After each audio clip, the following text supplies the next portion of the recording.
Okay, hello, welcome. We are going to do a very condensed video for the Artec belly skid install for the 4-door. The Artec instructions are pretty good already, but we'll do this is the parts that we wanted clarification on, that we spent extra time on.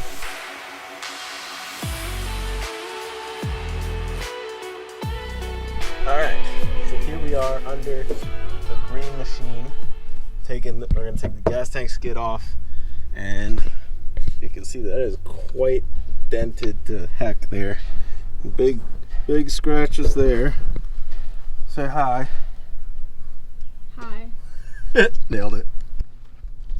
So this is what wheeling all over the eastern US will do to your OEM Rubicon skid plates.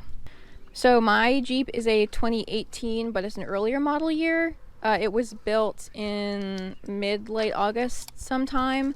So if you're looking at the Artec skids for JL specifically, you'll notice that there are two different models they offer. One is an early, which mine is. Something else that the Artec video and the instructions mention is that because you are actually dropping your gas tank essentially, it is ideal if you do it with not a whole lot of gas. So I only have maybe 2 or 3 gallons in it right now. But we were looking over the instructions that they sent us, and we noticed that here, and there's a bolt over here, I do have on my Jeep.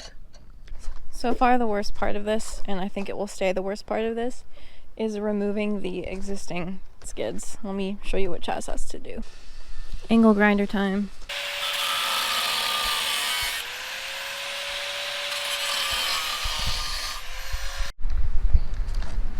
The aftermath. So that cross member is now ready to come off, so we're going to get that out of there. 18 and 2 13s, okay? And then these are variable. Variable, meaning they're probably supposed to be 18s, but in my case, they've met a few rocks. Up there, those have to come off as well. They're just a clip onto that skid plate. So you should be able to just pop those off. Alright, so those are disconnected, just hanging. Alright, so there's one tab in the back for the fuel line and one tab up front for the fuel line. Yeah, and then there's another separate tab up front. Yeah. Alright. 3 tabs in total.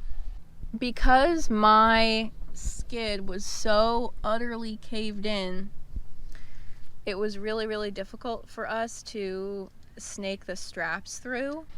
Yeah, we could not get that thing off, and we were supposed to semi drop down the skid, then take the tab out. I'm sorry, just pop it off, and then run the straps and take the skid down. So we actually had the back suspended, and it's still suspended.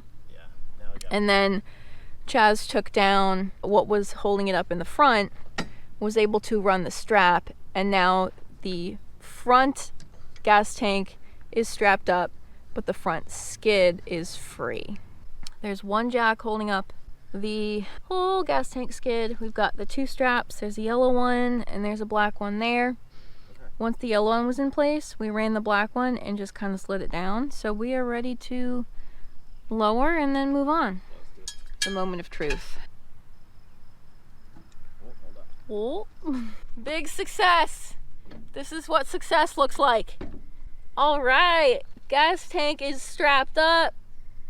Skid is off. Okay, so now we are underneath here with the skid off. So there's gas tank and ratchet strap. And then we go to the back and there's more.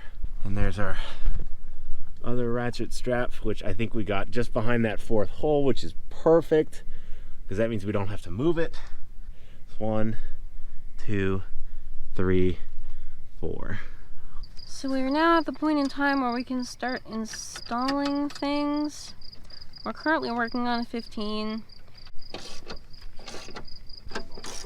Yep, factory bolts, 19 millimeter. 15 in, it's tightened with the OEM bolts. Doing 11 now. Again, using the OEM bolts, we did go ahead and put the rubber at this location, basically where the gas tank would be sitting. The rubber adhesive, I just put it exactly where the gas tank is gonna lay. All right, we're gonna go ahead and get that installed, but they're the same OEM bolt sizes, so they're gonna be 19. We went through the OEM hardware left over. As you can see, some of it is a little worse for wear. So we're kind of picking and choosing a little bit, because obviously I don't really want like this guy in there. All right, folks, it is the next day.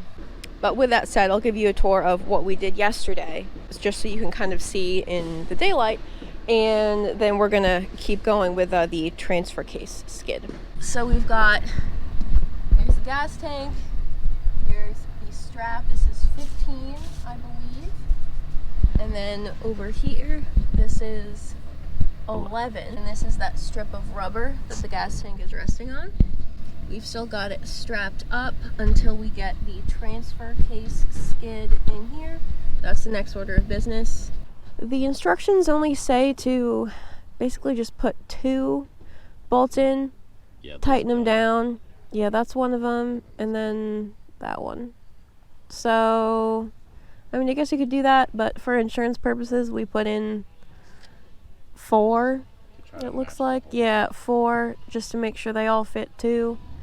So Chaz went ahead and marked the hole up there. He center punched it. 30 minutes later. So we have the transfer skid in place. Chaz drilled the hole.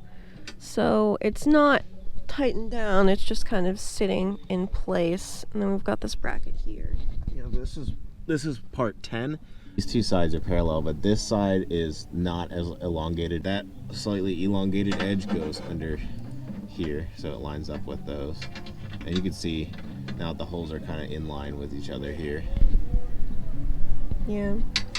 And these are all M12s also. And as we're doing all this, we're making sure to try to keep the hardware as loose as possible, because we're going to have to finagle everything once we get it all put together.